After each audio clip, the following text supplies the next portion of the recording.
ये विदेश में आपने कोरोना, ये मांसाहारी मुल्क से आया, ये भारत देश में नहीं था।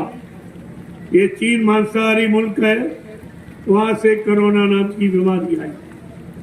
ये मांसाहारी मुल्क मांसाहारियों को समाप्त करने के लिए, इनको सबक देने के लिए, इनको चेतावनी देने के लिए, इनको ज्ञान कराने के लिए आई कि इंसान तू पीछे जा, अपने इनको परमात्मा खुदा ने तेरे लिए भोजन बनाया, अनाज है, सब्जी है, दाल है और मतलब फल फूल मेवे है, दूध मक्खन मलाई घी, तू अपने भोजन को कर, नहीं तो कुदरत तुझे साफ कर दी।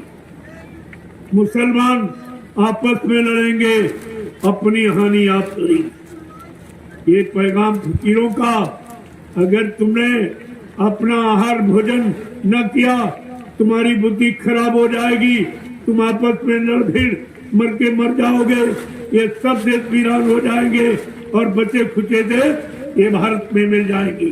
भारत एक अखंड देश होगा, अखंड देश होगा। आपने मीराबाई के गुरु संत रविदास जी, जिन्होंने ज्ञान पोथी में अपनी एक भविष्यवाणी लिखी, उन्होंने ज्ञान पोथी लिखी है, उनमें एक भविष्यवाणी दी। आज के समय के महापुरुष पर कितने पहले, सैकड़ों साल पहले आए थे, तो उन्होंने लिखा है भविष्यवाणी में क्या कहा है, भारत में अवतारी होगा जो अति विस्मयकारी होगा, ज्ञानी और विज्ञानी होगा, वो अद्भुत सेनानी होगा। वो ऐसा सेनानी होगा, तीर तमंचा भाला बर्छी बम नहीं चलाएगा, अपनी वैचारिक क्रांति के द्वारा देश दुनिया में परिवर्तन करके दिखा देगा।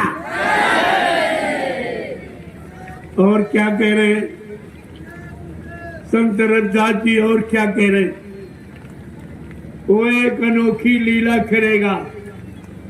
ऐसी लीला इस भूमंडल पर किसी युग में, किसी समय में किसी ने नहीं की। रविदास जी क्या कह रहे हैं, वो महापुरुष क्या करेगा, जीते जी कई बार मरेगा, जीते जी कई बार मरेगा और छंदम भेष में वो विचरेगा। देश बचाने के लिए होगा एक आवाहन, युग परिवर्तन के लिए चले प्रबल तूफान, तीनों ओर से होगा हमला, देश के अंदर द्रोही घपला, सभी तरफ कोहराम मचेगा, कैसे हिंदुस्तान बचेगा। इस हिंदुस्तान को बचाया जाएगा, क्योंकि फकीर महात्मा इसी भारत भूमि पर पैदा हुए, वो अपने मुल्क को बचाने के लिए आए हैं, मुल्क में रहने वाले सब जीवों को बचाने के लिए, सचेत करने के लिए, जगाने के लिए आए हैं।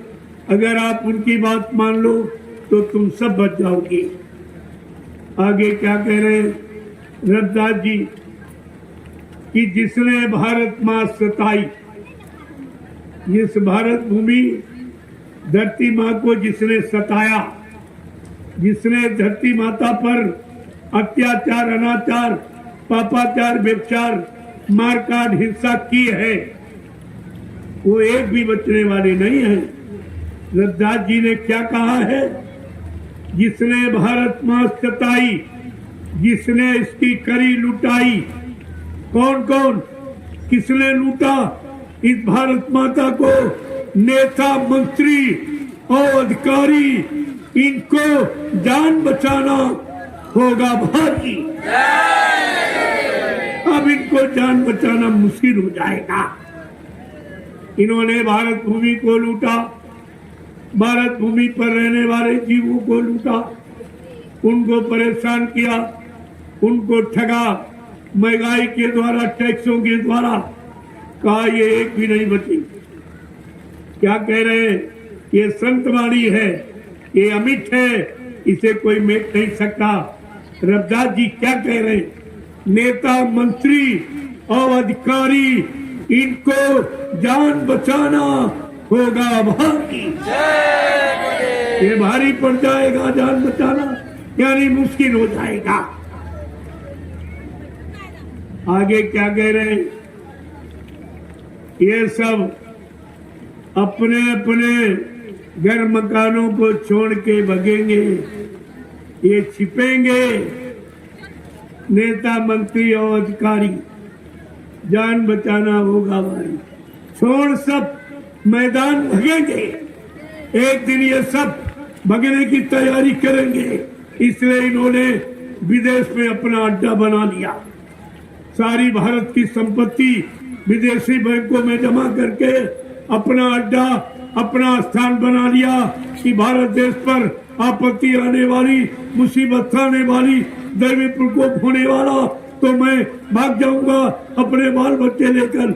लेकिन इनको नहीं मालूम है वो महापुरुष किस काम के लिए आया है, जिसने कलयुग भगाने की और सतयुग लाने का वादा किया, जिसने प्रतिज्ञा की है, वो क्या करेगा?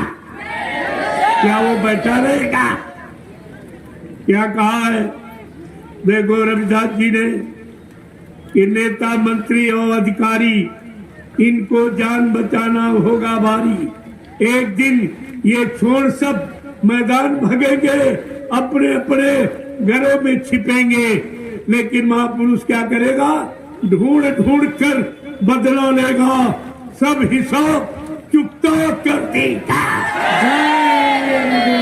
एक एक पाई का हिसाब। ये भारत की जनता की गाड़ी कमाई जो विदेशों में जमा करती, एक एक पाई का हिसाब देना पड़ेगा। महापुरुषों के पास ऐसी योजना है, ऐसी भूमिका है, ऐसी व्यवस्था है, उनसे तुम बच के निकल नहीं सकते हो। बाबा जी ने पहले ही कहा था, बच्चा मैंने एक ऐसा जाल बना के रखा कि छोटी बड़ी मछली कोई नहीं बचेगी जो फंसेगा, कोई नहीं बचेगी। आप ये मत सोचिए ये महापुरुष ऐसे नहीं आया, अभी तो आप समझी नहीं पा